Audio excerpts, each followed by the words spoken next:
Hello and welcome to another Demon 212 Wii Ware review. Today I'm going to take a look at Niki Rockin' Ball, which if you've never played it before, it's a platformer done in the same way that Bubble Bobble, the original Mario Bros and Snow Bros, things like that. So there we go then. At the start, basically, you get some story, which you can skip if you want to, but if you've actually got Platchen and played it, then you might want to read it, because the story actually follows on from Platchen, which is a really cool feature, and it's something I hope to continue throughout the rest of the games, because it's the type of thing that it keeps telling you more and more the story of the Platchen and like the Zilili and things like that. But anyway, then you've got the interactive menu that you just saw, and you go right and you start the game off. If you beat a few of the worlds though, then you go on to this, which is basically the world hub. So I'm just going to start off on the first level, just because it's the first level really. Whole point is, throughout the levels, you've got 6 pearls to collect of the Zilili. It's one for every letter, and a load of enemies to kill. Just because there's not enemies on the screen though doesn't mean that you don't have to kill extra. The enemy counter is basically the top middle of the screen, it's got a number, and that's how many enemies you have to actually kill in order to beat the level. And also you have to get all 6 pearls. So if you don't meet any of them requirements, then you're going to find yourself backtracking on the bigger levels just in case you've missed an enemy or something, and then after you've done all of this, a portal will appear, you jump into the portal, you go on to the next level. There's 10 levels per world. There's 40 levels overall, so 4 worlds, and you've got to beat a batch of 10 in order to unlock that batch of 10 for individual player. And the individual player means you can go back and get medals if you didn't beat them in a fast enough time last time. Because say you beat the first world, 5 levels you got the best time on, it'll already have the medals for those 5 levels, you'll be able to view which ones you've got, and then you just have to basically go on to the other ones and beat them to get the medals, to get all medals really. The specialness about the character is that he's a ball, and he does actually bounce and interact off things like a ball would, so you can do wall jumps and that if you learn how to use them properly, because it takes a little while, not long, after maybe a minute or so of messing around just jumping off things, you'll be able to suss it out pretty quickly. And you can also collect a special amulet which allows you to turn into a rock. When you turn into a rock, you're almost invincible. The only thing that can kill you are the spikes that appear in the later levels, but that doesn't make the game incredibly easy, because there are times when you have to turn into a rock and times when you have to be a ball, and spiked enemies can obviously kill you as a ball. So if you're jumping through the air and an enemy comes at you, you have to quickly turn into a rock, but that means you're going to plummet down, because obviously rocks aren't exactly the most agile creatures in the air. So anyway, just going to shut up now for a little bit and let you listen to some of the excellent music, and then I'll continue on about the game.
So there we go then, that was a bit of the music. In case you're wondering what the fireballs are, they're basically the power up that you can get. When you're in those, you are actually invincible. You can go around on everything, you can land on the spikes and everything. I rebounded off the spikes the other night and I expected to die but didn't. So they come in really handy. You don't want to waste them because you can flee through killing the enemies as well. It makes you very fast. The only thing is though, it also is a little harder to control when you're in them because of the extra speed. You're bouncing off the walls like a madman.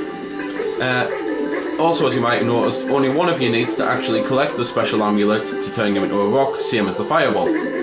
And for the co-op, how it works is a pretty cool thing, because you get 5 lives to go through the 10 levels, and you share the lives in co-op. You can get more lives though, because I managed to die horribly on the third world last night, but thankfully from gaining extra lives we're still just able to edge it.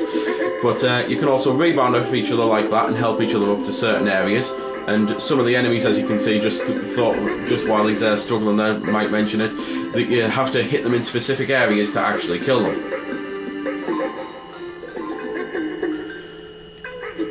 One of the other things about co-op is that your mates can join in at any time. And it's only 2-player co-op, which is a bit of a shame because it would be nice to be able to just mess around with a few more friends, but at the same time I suppose the game will be a bit too easy if you have more than 2 people on, because it definitely makes the game easier even though you're sharing lives.